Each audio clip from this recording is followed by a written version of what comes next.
Hindi na ikinailan ng aktor na si Jericho Rosales na boto sa kanya ang pamilya ni Janine. Batay sa naging panayam sa kanya ni Chad Kinis sa isang YouTube channel kamakailan. Sa nasabing interview, naging bukas si Jericho sa ilang personal na usapin na may kinalaman sa kanyang buhay.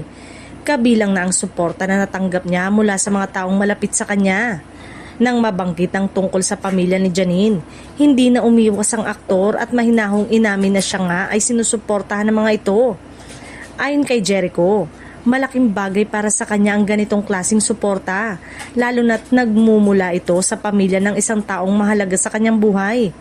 Hindi man niya pinalawig ang detalye, malinaw ang kanyang pagpapahalaga at pasasalamat sa tiwalang ibinigay sa kanya.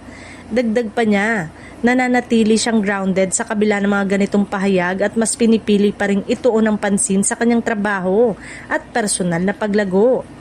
Para kay Jericho, mas mahalaga ang respeto at maayos na relasyon kaysa sa anumang isyong maaaring mabuo sa mata ng publiko.